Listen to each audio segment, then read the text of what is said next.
What's up, squad? We got a little bit more information on Hotfix 1.07. Without further ado, let's go ahead and hop into it. We got some content improvements. We'll start with that. So first and foremost, if you do not select a board or continue during the interim review and special operations, the board will automatically be selected. That's cool. Less time to get back into rounds, kick people out. That works for me. Lower the difficulty of mechanics in the hard intercept battle Frostwalker. I don't think they should have did this, but hey, if you haven't beat it yet, there you go. Destroyed frenzy parts will now generate 2 embers. Increase the maximum threshold of the frenzy guards, reduce the number of times the Colossus is frenzied, making boss fights easier. I don't 100% agree with that. Hey man, that's the whole point of it being a boss fight, but it is what it is. When using slug shots to frenzy Colossi, his leg movements will be reduced, making it easier to aim at his weak points. I can live with that. Characters will no longer receive damage when they are in a hazardous area once the void intercept battle. Molten Fortress, Swamp Walker. What it was, Molten Fortress leaves behind the volcanic little area. Swamp Walker leaves behind poison. That's a good change. That way you can get back in and hit and reset quicker. But then they end up changing that. The restart function avoids intercept battles, special operations, and infiltration operations is now separated into 2 types. Start with the current squad and restart mission. You got a squad that was pretty good of randos. Bam, there you go. You can run it back. The display animation for amorphous material when using a reconstruction device has now been simplified, letting you quickly check the materials. I guess it's a dub. Now we can hop into some field stuff and Echo Swamp. Derelict covert void fragments. Monsters will now spawn faster. Yeah, that's pretty cool. Because I do feel like monsters just spawn way too slow on that one. So it is what it is. The HP of monsters and void fusion reactors have been reduced. They will now drop more ammo and recovery ores when you beat them. Awesome. If you farm a bunch of them at one time, you usually run out of ammo. Now you got a lot of ammo. That's cool. Battle Pass stuff. We identified the issue where the requirements for the Battle Pass Week 6 challenge. We don't care about none of that stuff. I'm pretty sure at this point in time, everybody completed the Battle Pass. UI UX when selecting all additional options in hard infiltration operations. All the options will remain selected even if you change additional options. Boring. Grapple hook disabled and jump disabled from the list of additional options that can be selected in hard infiltration operation has been removed.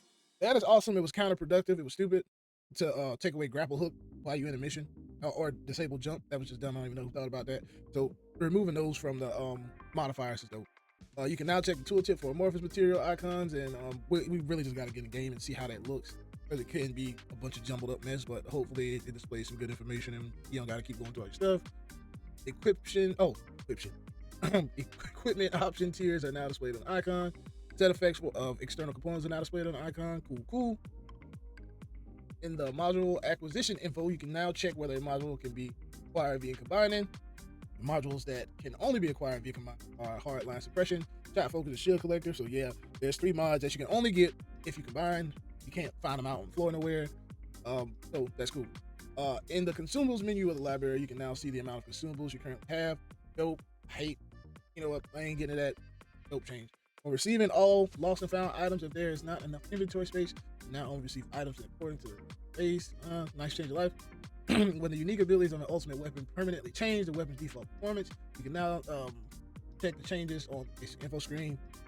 Yeah, usually you want to check just how much the stat change happens when you switch between, like, if you turn on a defensive ability, you can hit start and see how much your defense increased, or so virtually it's the same as, but if you pop like unique weapon, you can see how much attack stuff like that. So that's pretty dope. Descendants. Oh, did I skip something? Yeah. No, I didn't. All right, cool. So Descendants fix the amount of recovery displayed on the skill tooltip for Eugen, so that it matches improvements made to the recovery amount. Cool. By overhauling the formula of Eugen's recovery skill, the amount of recovery has been slightly increased for skill level 4. Dope. I'll take it. That means Eugen is getting even better. He was already in a pretty good spot for his role. I honestly wish they give Freyna some love and buff her damage. Her ticks are just way too slow. Doesn't do enough damage. But if all we get is a fix for Eugen right now, that is completely fine with me. You can now gain weapon proficiency when you defeat an enemy with a unique weapon. So yeah, if you have out we'll just use the example they gave us. Luna stage presence. She has her unique weapon out. Whatever gun that you were using before you pop that item, I thought that was my phone. You will now get XP on that. Where we at with it? You can now acquire Luna's noise surge modification module and the hard intercept battle executioner. Dope. That's her module that actually allows her to do damage. It's cool. If you don't want to do the whole support Luna, now you got a way to get your damage Luna. So in the game, push. All right, miscellaneous little improvements. Improved AMD frame generation on PS5, XXX, and XSS. Basic stuff. Bug fixes. Fix an issue where applying a filter at the lab and re-entering the menu caused the filter to not be applied to the Despite I don't spend much time in the lab, which is probably why my builds are shit. But that console fixed the issue where Peacemaker did not show up in the material research auto search. Well, the issue they need to fix with the Peacemaker is just take Sorry Gun out the game because it is absolute trash. Fix the issue where searching Fire, Chill, and Electric with auto suggestion for Descendant modules also filter other attributes. Whatever. Let's get into some more Descendant changes, stuff that we actually care about. Fix the issue where Bunny's Thrill Bomb skill did not hit nearby enemies when she was equipped with high voltage. Okay.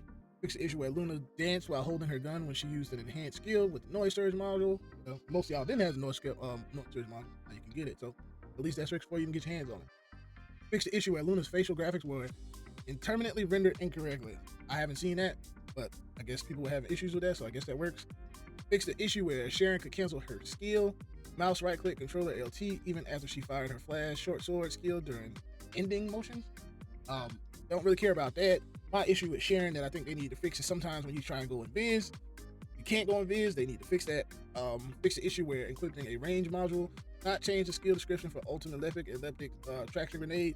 Big dub, because a lot of people are starting to get into the fact that Lepic is or more than just awesome.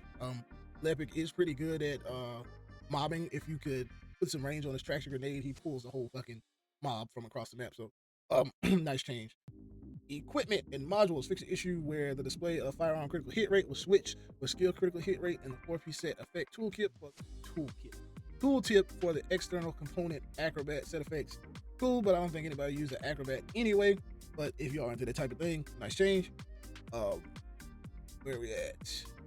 Fix the issue where the tooltip for the Spiral Tidal Wave skill module omitted a description saying attracts Gunny and Fury. We don't care about that. We care about the fact that what her name is? Damn it. Volby's mod was showing up as Vieza's mod. They fixed that because me and somebody who I used to play a game with was farming a mod for the longest, and we had it the whole time. It just was showing up with the name of Vieza's mod, so we was farming for our extra runs for no reason. So fix that. God damn it. Fixed an issue in intercept battles where two players could remove parts of the same item. I guess somebody was exploiting that. Can't do that no more. The rest of these are trash fixes. I had looked over them a little earlier. Fix the issue in the laboratory where effects activated when defeating an enemy still occur even when bonus invisibility was enabled. So we don't care. Missions fix the issue where being tasked with collection for the fortress infiltration operation quarantine zone in the heart of the fortress, the 4-member party could intermittently cause the champion monster to not spawn, making it possible to acquire the balanced plasma battery. Okay, so now you can actually get the stuff you're going for in a 4-man party. And then increase the monster kill score for infiltration operations. The Haven fixed the issue where it was impossible to reach a perfect score even when increasing option %, which is a great change because for some reason we could not get a perfect score no matter how much we ran it.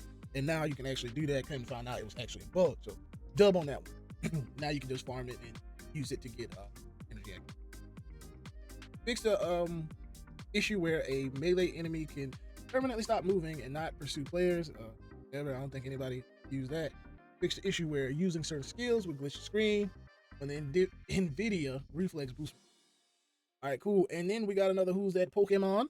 We got a new Descendant on the way. The new Descendant is armed with Cold Fury and ready to strike. What do you think? It's her great strategy. I know y'all been seeing this. This is awesome. We got another ice character. I think Vieza is the only ice character in the game.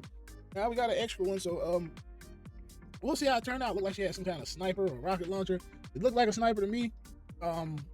But it's so many Descendants in the games that need to like actually get reworked or get a buff that I don't know how excited I could be for a whole nother Descendant when we still got so much balances. We need to, not even balances, just like buffs around the board that need to happen and reworks around the board that need to happen because Blair sucks. Sorry, Blair mains. I mean, yes, his damage is good. His moveset is just absolutely useless. Trainer needs a damage buff. Ezimo, whatever you want to call him, he just needs overall. Just throw him in the trash, bring him back to life. Ezimo 2.0, something.